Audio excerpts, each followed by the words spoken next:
এরকম সাহস আসলে আমরাও হয়তো দেখাইতে পারতাম কিনা বলতে পারছি না। স্লোগান দিছে 7 আপ বইলা। শুধুমাত্র একটি স্লোগান যা কোটি কোটি মানুষের হৃদয়ে জায়গা করে নিয়েছে। বলছি সিরাজগঞ্জের ক্ষুদে আর্জেন্টাইন ফ্যান নিলয়ের কথা। গল্পটা শুনবো তার মুখেই। সবার মধ্যে যে 7 আপ বলছি, কারণ ব্রাজিলকে যখন জার্মানি 7টা গোল দিল তখন আর কি তার নামকরণ হয়ে যায় 7 আপ। তাই জন্য আমরা আসলে এটাকে এর জন্যই বলে থাকি 7 আপ। তো আমি 4টার দিকে পাশের কোচিংয়ের দিকে যাওয়ার জন্য বের হয়েছি। তো ওই সময় দেখি ব্রাজিলের র্যালি হচ্ছে। তো আমি যাওয়ার সময় আমার কিছু বন্ধু বান্ধব দেখলাম, তারা ওখানে র্যালি করছে, তারাও ব্রাজিল।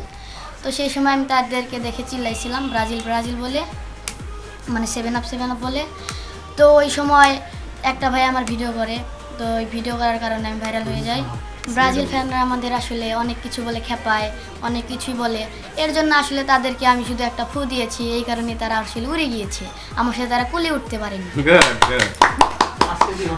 আজকে আসলে যখন প্রথম খেলাটা ব্রাজিলের সাথে হয় মরক্কোর সাথে, তখন আসলে তারা ড্র করেছিল। এরকম ছোটোখাটো দলের সাথে যদি তারা ড্র করে, তাহলে তো তারা আমাদের মতো বড় দলের সাথে খেলতে পারবে না। আমরা আজকে আলজেরিয়াকে 3-0 গোলে হারিয়েছি, তার মানে বুঝতে হবে আমাদের লেভেল অলওয়েজ হাই থাকে, এবং এর জন্য আমরা আসলে এই দলটাকে এত পছন্দ করি।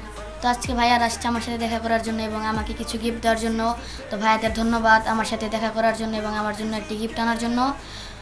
ভাইয়াদের অনেক অনেক ধন্যবাদ, তারা আমার জন্য দোয়া করুক, এটাই আমি চাই। আমরা যারা আর্জেন্টিনার সমর্থন গোষ্ঠী আছি সিরাজগঞ্জের, তারা তো এমন একটা সময় র্যালি বের করেছিলাম যখন ঈদের ছুটি চলছে। তখন আমাদের সিরাজগঞ্জে বেশিরভাগ যারা স্টুডেন্ট আর গ্রামে চলে গিয়েছে, অ্যান্ড ছিল না তারা। আমরা চেষ্টা করেছি যে আমরা নিজেরাই র্যালিটা করব। অ্যান্ড আমাদেরটা দেখে আসলে যে ব্রাজিলরা এসেছে, এটা তো অবশ্যই যে তাদের একটা প্রিপারেশনের ব্যাপার ছিল। বা তাদের র্যালির দিনে তাদের একাই রুখে দিচ্ছে আমার ছোটো ভাই। মানে এক কথায় কি বলবো, অসাধারণ। এরকম সাহস আসলে আমরাও হয়তো দেখাইতে পারতাম কিনা বলতে পারছি না। উপস্থিত যে বুদ্ধি যে ও যে একাই রুখে দিছে, যে এতগুলো সমর্থনের মাঝে। অ্যান্ড একটা ছেলে এসে দেখলাম যে ওর সাথে না পেরে ওর গায়ে হাত উঠাইছে, যদিও মজা করে উঠাইছে, কিন্তু ও কুলায় উঠতে পারে নাই ওর সাথে। অ্যান্ড সেই জন্যে আমি দেখছি যে পরে আমার পক্ষ থেকে একটা জার্সি গিফট করছি সাকিব স্পোর্টসের পক্ষ থেকে।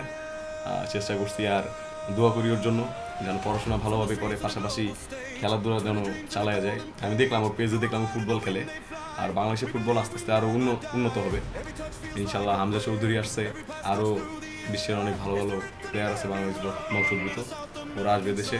বাংলাদেশের ফুটবল উন্নয়ন করার জন্য আসলে ওদের মতোই ছেলে পেলে আসলে দরকার, যারা আমাদের দেশের নামও উজ্জ্বল করবে।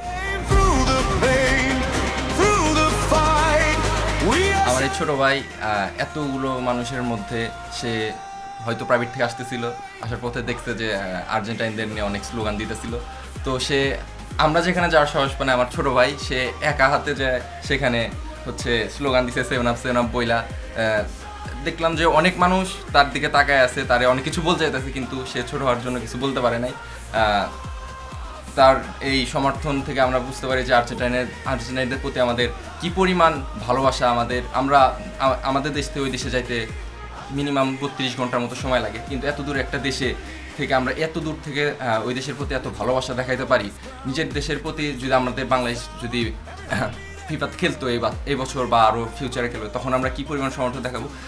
আমাদের এই ছোটো ভাই দেখে আমরা বুঝতে পারি একটা ভিন দেশের জন্য আমাদের যে পরিমাণ ভালোবাসা, নিজের দেশের প্রতি এর চেয়ে অনেক বেশি ভালোবাসা। আমরা আসলে এটা বলে বোঝানো যাবে না।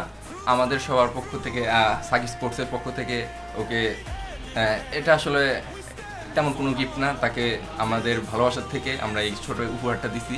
সে এখনও প্রপার প্র্যাকটিসে আছে। আমরা আশা করি আমাদের সিরাজগঞ্জ থেকে আমাদের ফাহিম ভাইয়ের মতো আরও বেশ কিছু ফুটবলার জায়গায় আমাদের ছোটো ভাই আমাদের ফিউচার, জাতির ভবিষ্যৎ, সে যত আরও আমাদের দেশকে রিপ্রেজেন্ট করতে পারে, এটা আশা করি। খেলার প্রতি কতটা ভালোবাসা থাকলে এই বয়সেও হাজারো মানুষের ভিড়ে দাঁড়িয়ে হুঙ্কার দেওয়া যায়, সত্যিই অসাধারণ। নীলার জন্য শুভকামনা।